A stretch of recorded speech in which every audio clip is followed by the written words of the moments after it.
এজন্য রাত গভীরে এই নীরব সময়ে ইনসাফের সাথে ভাবেন কি করছেন। 30 বছর ধরে যারা সুদ খান, এই সুদখোর হারামখোর, আপনি কি করছেন? বছরের পর বছর যারা কিস্তি নেন, কিস্তিখোর হারামখোর, কি করছেন? মরতেন না? কবরে যাবেন না? তোমরা যারা এক ওয়াক্ত নামাজ পড়ো নাই বাবা, এই আব্বা, আজকে সারা দিন যারা এক ওয়াক্ত নামাজ পড়লা না, আবার রাত ভর যারা নারী ছবি উলঙ্গ দৃশ্য দেখো, তো প্রতিবার নর্তকী দেখলে, হারাম ছবি দেখলে বীর্যপাত হয়, শরীর নাফাক হয়। আর আল্লাহর নবী বলছে চোখ দিয়া হারাম ছবি দেখলেও জিনা, দিল দিয়া ভাবলেও জিনা, আর নিজের হাত লজ্জাস্থানে ব্যবহার করে নাপাক নষ্ট করলে তাও জিনা। আর আল্লাহর নবী বলছে এই জিনাকার, এই ব্যভিচারী, মালউন, অভিশপ্ত। নবীজি বলছে যে জিনা করে সে মুমিন থাকে না। লা ইয়াজনি জানি হিনা ইয়াজনি ওয়া হুয়া মুমিন। সারাদিনে এক ওয়াক্ত নামাজও পড়লা না, রাতভর ছবি নারী অস্থি দৃশ্য দেখে শরীর নাপাক করে এই যে শুয়ে রইলা, যদি আর ঘুম না ভাঙে, এই রাত যদি আর ভোর না হয়, হ্যাঁ, তো তোমার মৃত্যু কিসের উপরে হইল? তো তোমার আখিরাত কি হলো?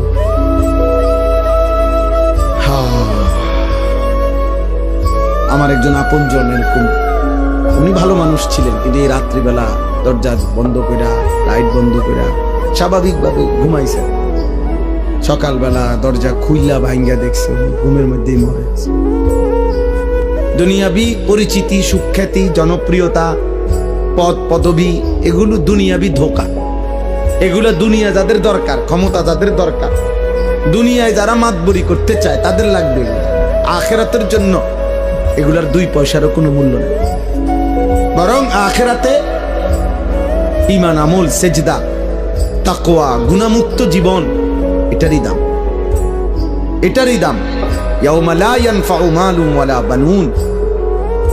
আল্লাহ তাআলা কোরআনে বলছেন সেদিন আখিরাতে কোনো মাল কোনো উপকারে আসবে না, সন্তানাদিও কোনো উপকারে আসবে না। ইল্লা মান আতাল্লাহা বিকলবিন সালিম। গুনাহমুক্ত, শিরিক মুক্ত, এক পবিত্র আত্মা নিয়ে, ঈমান আমলে ভরা, আল্লাহ তাআলার মহব্বত মারেফাতে ভরা এক দিল নিয়ে যে আসবে, সেই কেবল সেদিন উপকার হবে। কোরআনুল কারীমে আল্লাহ বলছে ফাইযা নুফিখা ফিস সূর ফালা আনসাবা বাইনাহুম ইয়াওমাইদিন ওয়ালা ইয়াতাসাআলুন। আল্লাহ বলেন ইসরাফিল যখন ফু দিবে আর হাসরের মাঠ কায়েম হবে, সেদিন কোনো মানুষ কাউকে একজন আরেকজন বন্ধুত্বের, বংশের, আত্মীয়তার কোনো পরিচয় দিবে না। ওয়ালা ইয়াতাসাআলুন, কেউ কাউকে ভালো মন্দ কিছু জিজ্ঞেস করবে না। কসম খোদার বাপ, এটা কোরআনের আয়াত। কেউ কাউকে কিছু বলবে, আপনি কোন বাড়ি দুনিয়া যে আসিলেন ভাই, আপনি কোন বাড়ি জানি আসিলেন, আপনি কোন বাড়িতে আসিলেন, দেখেন না অবস্থা হাসরের মাঠের, কি ইতান কথা কইতে আসছে, কোন বাড়ি দিয়ে করবি কি বেটা, তাইলে এগুলোর কোনো পাত্তাও নেই, কেউ জিজ্ঞাসাও করবে না, কেউ না। ইয়াউমা ইয়াকুমুন নাসু লিরাব্বিল আলামিন। প্রতিটা মানুষ মহান আল্লাহ পাকের সামনে দাঁড়িয়ে থাকবে। নবীজি বলছেন মাউদাউ কাদামি, এই পাওটা রাখতে যেটুকু জায়গা, ঠিক এতটুকু জায়গায় বরাদ্দ, আর এক সুতা সামনে পিছনে ডানে বামে আগাইতে পারবে।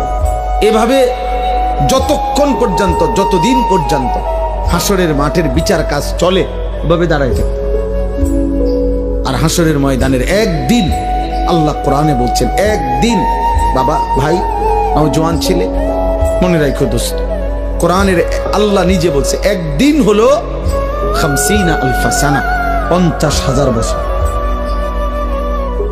হাসরের ময়দানের একদিনের দৈর্ঘ্য সমান 50,000 বছর। এভাবে যতদিন, যদি 10 দিন চলে, যে বিচার কাজটা চলবে মোট 10 দিন, মনে করেন আল্লাহ বলল, তাহলে এই 10 50,000-এ যাটা।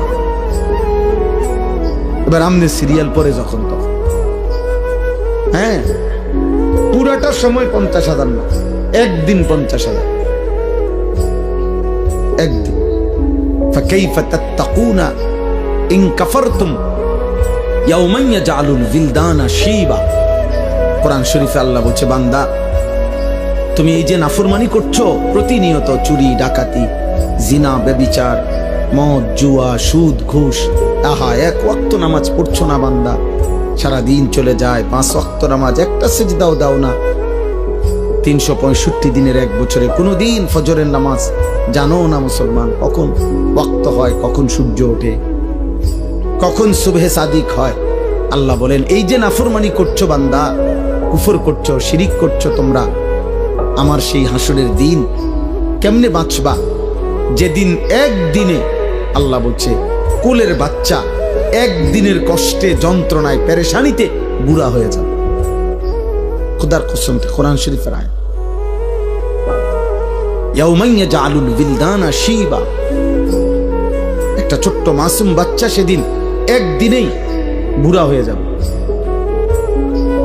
আমার কাছে কিতাব আছে, মৌত কে পুর আসরার ওয়াকিয়াত, উর্দু কিতাবে মোটা, আমি পড়ছি। সেখানে ঈসা আলাইহিস সালাম আল্লাহর হুকুমে তিনি মানুষকে কবর থেকে তুলতে পারতেন, এটা ওনার একটা মুজিজা ছিল। তো ঈসা আলাইহিস সালাম একদিন নূহ আলাইহিস সালামের একজন বংশধর ওনাকে কবর থেকে উঠাইছিলেন। উঠাইয়া দেখছেন, তো ওনাকে জিজ্ঞেস করছেন, আপনি পৃথিবীতে কতক্ষণ ছিলেন? হচ্ছে 450 বছর। তো বলছে, আপনার চুল দাড়ি সাদা হয়েছে কখন? ওই কিতাবে লিখছে, নূহ আলাইহিস সালামের বংশধর বলছে, হে নবী ঈসা, 450 বছর দুনিয়ার হায়াতে কোনোদিন আমার চুল দাড়ি সাদা হয় নাই, কিন্তু শুধু কেবল মালাকুল মউত আজরাইল যখন জান কবজ করে, ওই মুহূর্তে যে মৃত্যুর যন্ত্রণাটা হয়েছে, ওইটুকু যন্ত্রণায় ওই কয়েক মিনিটেই আমার 450 বছরের কালো চুল সাদা হয়ে গেছে। ওয়াজাআত সাকরাতুল মাউত বিল হক। আল্লাহ তাআলা কোরআনে বলছে, বান্দা সত্য সত্য মৃত্যুর যন্ত্রণা আসবে, বান্দা সে বড় কঠিন বান্দা। ঈমানদার হইলে তো সহ্য করার ক্ষমতা থাকবে, কিন্তু নাফরমান হইলে 900 বছরের সুখ এই 1 সেকেন্ডের মৃত্যু যন্ত্রণা ভুলিয়ে দেবে। কিতাবের মধ্যে আছে, আমরা নিজে পড়ছি, নবীজির একজন বিখ্যাত সাহাবী আমর ইবনুল আস, অনেক বড় একজন সাহাবী ছিলেন রাদিয়াল্লাহু তাআলা আনহু। ওনার মৃত্যুর পূর্বে ওনার সন্তান আব্দুল্লাহ, তিনি ওনার আব্বাকে জিজ্ঞেস করছিলেন, এই সাহাবীকে, যে আব্বা, এই মুহূর্তে আপনি নবীর শ্রেষ্ঠ সাহাবী, বড় সাহাবী, আপনি মিশর বিজয়কারী সাহাবী, এই সাহাবী মিশর বিজয় করেছিলেন, আপনি এই মুহূর্তে মৃত্যুর পূর্বে আপনার সাকরাতুল মাউত, মৃত্যুর যন্ত্রণাটা কেমন হচ্ছে, আপনি একটু বলবেন? তখন ওই বাবা নবীর সাহাবী ওনার সন্তানকে বলতেছিলেন, ইয়া বুনাইয়া কাআন্না জিবালাদ দুনিয়া আলা সাদরি, হে আমার সন্তান, কসম খোদার বাপ, আমার মনে হচ্ছে মৃত্যু যন্ত্রণার এই মুহূর্তে পৃথিবীর সমস্ত পাহাড় আমার বুকের উপরে চাপ দিয়ে রাখছে। ওই ছেলে, ওই ওঠো, মোবাইল বন্ধ না করতে বলে সরে যাও, ওঠো। তো এটা ধরে রাখছো কেন? বন্ধ করলে তো তুমি পকেটে নাও, এটা এমনি দ্বারা কি বোঝা যায় না এটা, যে তুমি নিজে নিজে কথা শুনলে কেন? জি আমার এটা ইচ্ছা করে আমি কষ্ট দিই, হয়তো ধমকটা দিলাম, এটার উদ্দেশ্য ভাইয়া তোমার ফায়দা, তুমি তাকায় আর শোনো, দেখবা ফায়দা হবে। এ তো মালিকের কথা, রবের কথা, আল্লাহর ওয়াদা, এটা ফাসতামিউ লাহু ওয়া আনসিতু, আদেশ। আল্লাহ বলছে, আমার বান্দা আমার কথা মনোযোগ দিয়ে শোনো, চুপ থাকো, লাআল্লাকুম তুরহামুন, আমি আল্লাহ ওয়াদা দিলাম তৎক্ষণাৎ তোমার উপরে রহমত বর্ষিত হবে। কসম খোদার, এটা কোরআন শরীফের আয়াত। আল্লাহ বলছে, আমার কথা যখনই বলা হয় তুমি চুপ থাকবা, মনোযোগ দিয়ে শুনবা, তোমার উপরে রহমত বর্ষিত হবে। রহমত বর্ষিত হবে মানে আল্লাহ তোমাকে আমলের তৌফিক দিবে, আল্লাহর কথা মানার যোগ্যতা দিবে।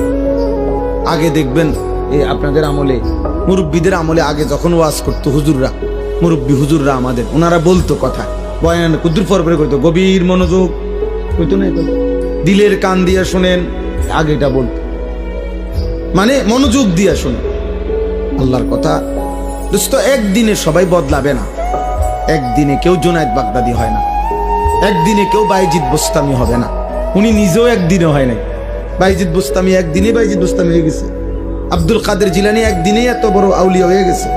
তাইলে ওনারাও মেহনত করছে, ওনারাও রাতের পর রাত, দিনের পর দিন আল্লাহকে ডাকছে, কানছে, চোখের পানি ফেলছে।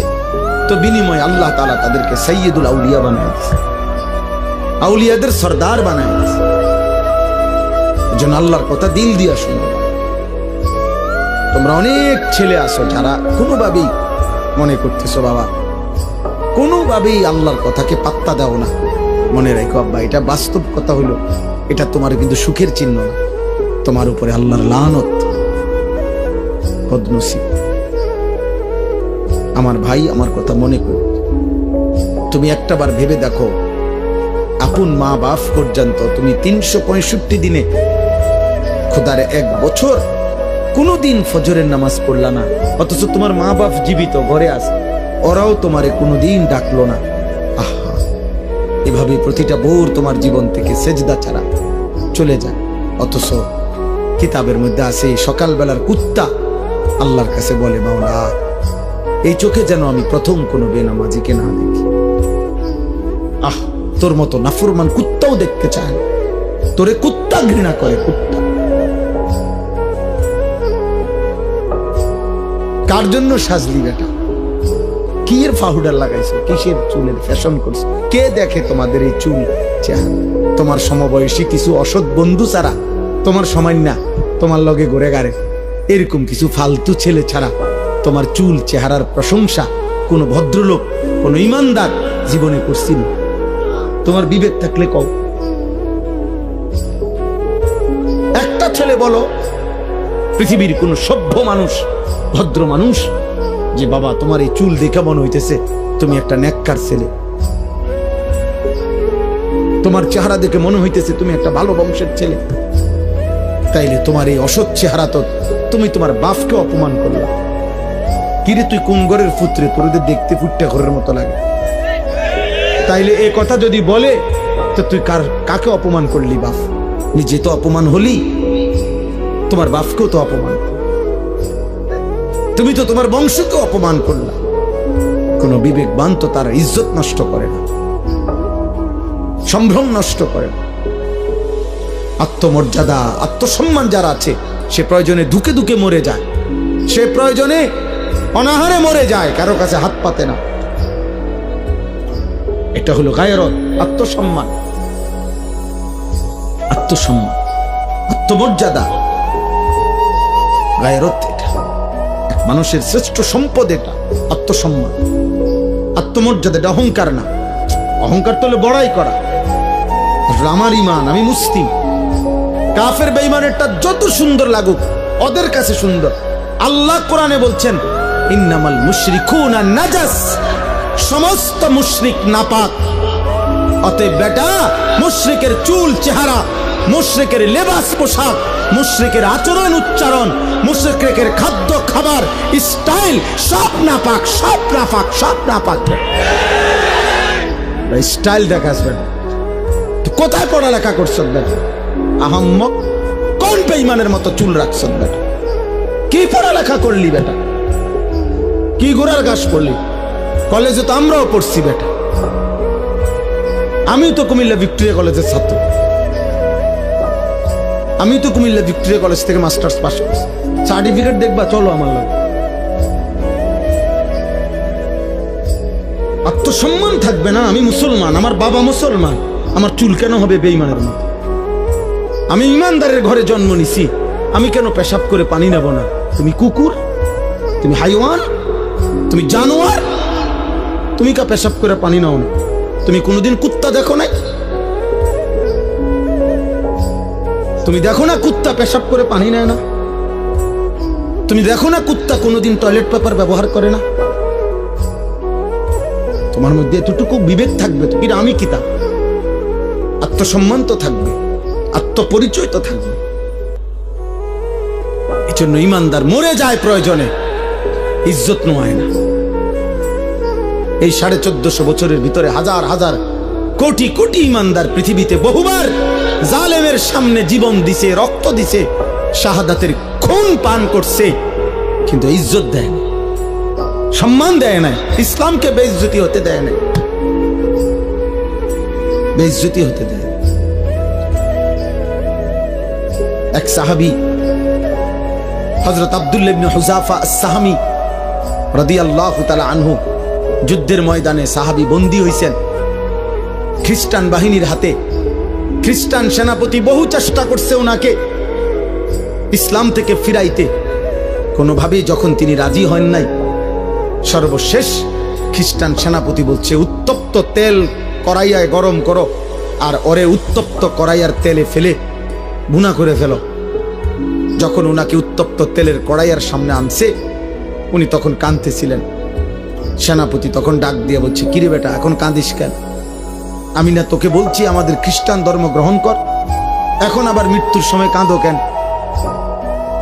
তখন ওই সাহাবী বলছে, বেঈমান, আমি আল্লাহর কসম করে বলছি, আমি মৃত্যুর ভয়ে কাঁদি না, বরং আমি আমার আল্লাহর কাছে কান্দে কান্দে বলতেছিলাম দিলে দিলে, মাওলা, আপনি তো আমারে কেবল একটা জীবন দিছেন, এই জন্য একটাই এখন শহীদ হব।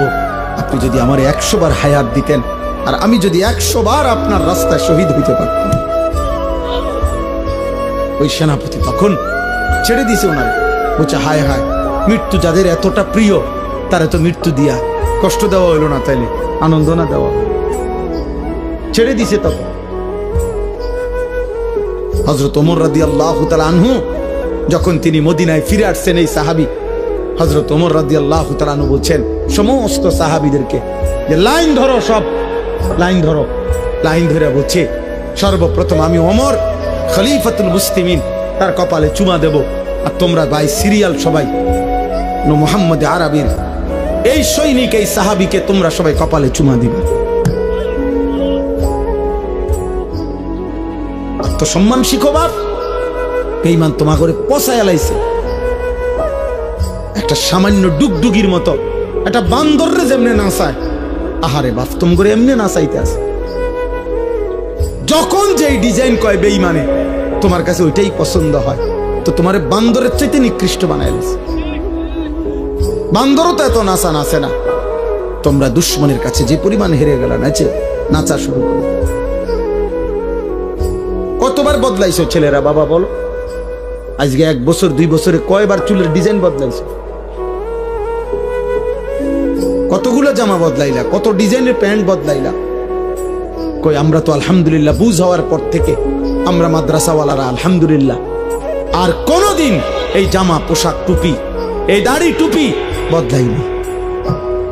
আমরা বিশ্বাস করি কলিজা দিয়া যে এই টুপি, এই দাড়ি, এই চুল, চেহারা, এই লেবাস পোশাকের সাথে আমার নবী সাল্লাল্লাহু আলাইহি সাল্লাম, সাহাবায়ে কেরামের সম্পর্ক আছে। আমার সনদ আছে, আমাদের সমস্ত পাঞ্জাবি, টুপি, লুঙ্গির সনদ আছে যে নবীজি সাল্লাল্লাহু আলাইহি সাল্লাম এগুলো পড়তেন, সাহাবারা পড়তেন।